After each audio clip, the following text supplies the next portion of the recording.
Starring kaayo sa atong unang pagbasa o sa atong salmo, labi na tubag sa salmo, kaning pulong na midaog. Niya ang mudaog kuno, palingkoron tupad sa trono sa Dios. Sige, lingiyay mong tupad ing nangambisyon kang mudaog. Unsay imong giambisyon, ambisyon kang mudaog. Kinsa maning gitawag na midaog. Si Jesus ni claim sad, kay midaog man ako, gipalingkod ko tupad sa trono sa akong amahan. Niya ang simbahan sa Sardes, simbahan sa Laodicea, o kita karon isip simbahan, giawhag ta nga mudaog. Ang mananaog mao kadtong tao nga nakabuntog sa sala dinhis kalibutan, sama sa mahal nga Birhen Maria, sama ni Jesus, nagmadaogon sila, sama usab sa atong mga santos nagmadaogon. Kay niabot man gud ta sa punto nga kitang tanan gilimpyuhan sa Ginoo. Murabag mo to'y starting point ba? Ang mahal nga Birhen gilimpyuhan sa wapa siya matao, gitawag og Immaculate Conception. Ato nang sa ulogon karong no sana December 8 nya, kay naigo mag Sunday ang December 8, murag iirog murag December 9 ana, kay di man pwede mo sagol sa selebrasyon unya first kuan pagyod ang sana Sunday of Advent, nang dili pwede mo sagol. Pero sa ulogo na nato Immaculate Conception, kita sad gilimpyuhan sa tas Ginoo panahon sa atong bunyag. Pag humana tog bunyag, nahimo sa tang limpyo kayo. Nya pagkalimpyo na nato, pagkahumas bunyag, sugo dayon ang kompetisyon. Sala versus Siano. Sala versus Bernardo. Nya sige na ning kumbate hangtod gyud sa finish line. Kinsa tong mamatay nga wa mapiksi og sala or wa nay sala, limpyo na, mao dayon toy mulingkod tupad sa trono sa Dios. Unang niingon diri sa atong unang pagbasa, naamang kay paningkamot. Naman kita mas Ginoo nga naningkamot ka pagsunod nako, pero dili pahingpit. Matud pagali niya diri, napamatud-an nako nga dili ka bugnaw, dili sad ka init. Bagasagol ba ang bugnaw ug ang init? Mas maayo pag bugnaw na lang gyud ka, mas maayo pag init na lang gyud ka, matud pas Ginoo. Pero kay init-init man lang ka, isukat ka, pasabot gisagol ang sala ug ang maayo. Di ba naaman tayo ingon ana nga batasan, sagolon ang sala ug ang kabuutan. Nanglitan anang mamaligya ka. Nagtinarong kag baligya, pero mamakakas presyo. No. Di ay nga ginagmay raman na Father. Ay baka bang yapon na agad. Nagtinarong kas imong kinabuhi, pero sige kag simba, sige kag kumpisal, pero sige sa kag inom og pills. Nagpalaygit sa ka, kay di nakagustong manganak. Gasagol na ang imong kabuutan ug ang imong kabuang. No? Ana. Sige, lingya imong tupad, ikaduhang lingi. Ingna wa magsagol. Inawa magsagol diha nimo. Hilig ra batag halo-halo, no? Halo-halo ba? Halo-halo. Ganang i-mix nato ang lain-laing mga flavor. Sala, ayaw sa gula. Di pwede. Mao na hinaot untang mudaog gyud ta. Nya karon unsaon man nato pagdaog nga napiksan man tagsala, ang tan-awon sa Ginoo ang katapusan. Si Sakeo kining niya sa atong ebanghelyo makasasala gid siya kay kanang pagpanguliktag buhis sa una sala man na, tawag nag publikano or public sinner. Unya dili lang siya ordinaryo nga tax collector, officer, pangulo sa mga tax collector. So grabe gito siya ka makasasala. Pero nakainding nga naman ang una ging naa siyang una-una, mutan-aw ko kung kinsa ni si Jesus. Naa siya by desire to see Jesus. Di ba gahapon ang buta sa tuno, ang buta way pananaw, pero nagsigi siyag sangpit ni Jesus. So buta siya sa mata, sa lawas, nakakita siya ni Jesus nga maoy iyang manluluwas diri sa iyang kasing-kasing. Motong sige siyag sangpit. Tabangi ako. Si Sakeo, wa pa siya kahibaw kung si Jesus makaluwas ba niya. Kaya ang iyang hunahuna, ang makaluwas niya, ang iyang kwarta, mabit itong nadato siya, tigom siya maayog kwarta. Pero naintriga siya, sikat man kaining tawhana, mutanaw kog kinsa ni siya. Nya kay mubo man si Sakeo, daghan man kayong taong galibot ni Jesus, matod pa sa atong ebanghelyo, midagan siya og misaka sa kahoy aron makakita siya inigagi ni Jesus. Ang iya rin ito, makakita ko ni Jesus, pero gigamit niya ang tanan niyang mahuna-hunaan nga paagi aron lang yun makakita ni Jesus. Nya kay nakita man ni Jesus nga naningkamot si Sakeo nga makakita sa Ginoo, makakita niya, nihanga dayon siya, niingon siya, kanaog diha, unya, adto ko mukaon sa inyo, magtupad tag pangaon dito. Astang nindota, no? Lain na sang lingi sa imong tupad, ing naningkamot ka makakita ni Jesus. Kamong mga asawa, naningkamot mong makakita ni Jesus diha sa inyong bana. Basag nasalipdan si Jesus sa mga tao ba, kanang mga gitawag og tawhanong batasan. Daghan ra ba mga asawa magsigig yaw-yaw sa bana, or bana magsigig yaw-yaw sa asawa, kay nasalipdan man sa tawhanon nga kinaiya.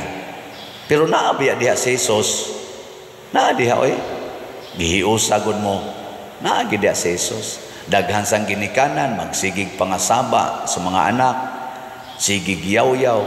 Nalimot nga naay Ginoo diha sa iyang anak, nasalipdan lang sa tawhanon nga mga kinaiya o kakulangan. Ayaw surrender, sakas kahoy. O unsa maning kahoy, daghan kay meaning. Kanang pagsaka sama ni Jesus sa dihang na-discourage na ang iyang mga tinun-an, misaka sila sa bukid. Ang meaning anang pagsaka is to pray. Raise your mind and heart to God. Isaka ba? Isaka. Muna, saka. Pagampo. Kung wa nakakakita o Ginoo diha anang imong kuyog sa pamilya, pagampo, ayaw pagsig-analyze, ayaw pagsigi og gamit aning imong utok, imong rason, ayaw pagsigig paminaw anang imong emosyon. Saka, pagampo, o kanang naa sa imong hunahuna nga naggubot, o kanang imong gibati, i-surrender na nga tos Ginoo. Muna ingos kis Kristo, come to me, all of you who are heavily laden, and I will give you rest. Nya makakita din kag meaning, kakita na kag meaning sa imong kinabuhi. Muna si Sakeo, pag human gid niya kuyog ni Jesus, murag ni kaon siya kuyog ni Jesus, pwede siya natog ingon ni simba siya. Ni simba ba kay kitang mo simba, di ba? Mukaon, pagkaon biya ni, kumbira biya ning misa. Pag human niya kaon kuyog ni Hesus, nakakita si Sakeo og bag-ong kahulugan nganong naa siya'y kwartang daghan. Unsa may kahulugan? Ang katunga sa iyang kwarta di ay para ihatag sa mga kabus. Ninduta, no? Kamoron, nakakita na mong meaning sa inyong kwarta. Ang katunga ana ipalit og slot. No? Basta ninduta ka, no? Ang katunga ba karos imong kwarta ipalit og slot. Unya kay nakakwarta man si Sakeo pinaagig pagpanikas ng limbong man siya. Naaman siya ay korupsyon nga nahimo. Matod pa niya, kung doon ako'y gitikasan, ulian akong 4 kapilo. Reparation. Iyang iuli. Ngadtos iyang gitikasan. Kanindot unta, kung kitang tanan nga dunay mga sala ni ining bahig kwarta sa maaning korupsyon, makaamgo na nga ako na ning iuli nga 4 pagyud kapilo, dili kay punan hinoon og 4 kapilo. No, ana kita din sa Pilipinas noon kay nga panahon sa eleksyon gamitan gyud kwarta. Panikas man na kana bang mo apil kag eleksyon nya gamitan gid nimo kwarta aron ka mudaog. Na mangani mga reports, pero ako wadyo ko kasuhay ani reports ra ni siya. Sige gyud ko norong binayranay kwarta, mas dagko ko noron ang gipangbayad nga kwarta. Kana mga hearsay lang na siya. Wadyo ko kakuan, pero gitawag na siya public knowledge. Sige gyud hinatagay kwarta. Anam sa ko'y kailang mga ginagmay o dinagkong politicians, moingon magina sila, mugasto jud ka, Father. Dili gamay, dako ang imong gastohon. Nabda ko mayon, dagan pa kag kapitan. Kapitan ra ba? Ay, watay kwarta pa dire. Moana. Watay kwarta pa dire. Di magsilbi dagan ka karon wakay kwarta. Dinhi nas Pilipinas.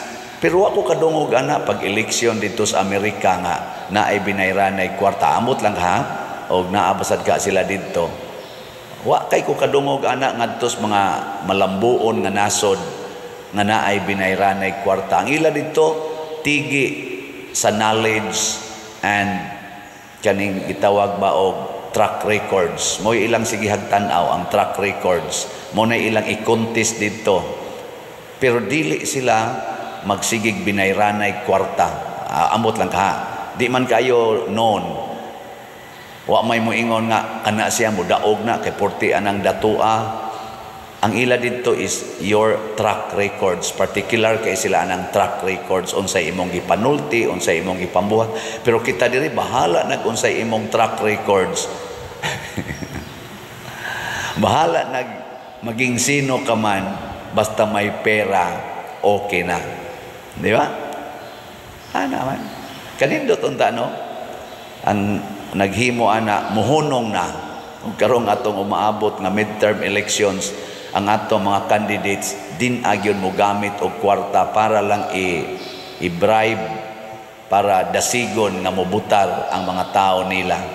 Hunongon na unta na ba pareha ni Sakeo, iuli na kay dili na imong kwarta na sa katilingban, kwarta na sa atong nasod nga imong gihilabtan, kwarta na nga para unta sa mga kabus nga angay nimong ihatag kanila, nga imong gigamit para ka mabulahan usa na kapag panikas. Muna si Sakeo nakaamgog nya ningon din si Sakeo, iuli ko ni 4 kapilo. Unsa may gisulti ni Hesus? Ang kaluwasan ni abot karon ni ining maong panimalay. Pasabot na apil og ka luwas ang tibuok yung pamilya ni Sakeo tungod sa iyang effort ug tungod sa iyang pagbag-o. Mo na diri sa atong unang pagbasa, sige jud balik-balik, hinulsuli ang imong mga sala ug pagbag-o. Mo na nahitabo ni Sakeo. Gilas na lang kunong lingi be. Ing na imong tupad. Kanus-a ka magbag-o. Bangutan abay na kanus amang kamusugod magbag-o. importante kay na kaysa magmura lang baga lang atong naong ba, sige na lang pabaga sa naong. Ako birthday man ko karong 24, magbago na tingali ko. Pero unsa may akong baghoon, dublihon ako ang paningkamot sa pagbaligyag slot. So magsige na jud kog sulti ninyo nga pamalit mo slot, hutdanig palit. Bahini ninyo ang mga kabos, no? Ang atong mga kabos pinaagi sa CTUMM. Kaning atong CTUMM tag 100 pesos para gid ni sa atong itukod og mga balay, para ni sa atong mga kabos na pamilya. 61 kabuok atong target niya. Kanisang atong SBF dag tag 500 pesos para sad ni sa atong ibayad sa contractors nato diha sa atong kumbento. Na human-human naman na ang dapit na lang gid sa elevator ang humnonon, final na karon niya nang para nato ibayad. Ing kadi man nakabus ang contractor pa der, daghan kay silang mga workers nakabus nya ila natong gibayaran pinaagi sa ilang trabaho. Ang wa nato mabayari ang side sa contractors, mao na maluoy pud ta kay indirectly nakatabang pud ta sa tinuod gyung kabos nga mao ang ilang mga workers, ang ilang mga laborers, og mao ni ang gustos Ginoo. So bahini ninyo ang kabos, ha? Mubahin ta. Ako apil sa kuana kay naman sa koy makuha nga kwarta personal, ako da stipend diay. Ako sa nansigig bahin ngadto sa mga kabos. Mauragon na gud. Nya moingon dayong Ginoo, sulod ngari sa akong kan-anan, magtupad tagkaon, lingkod tupad kanako diri sa akong trono.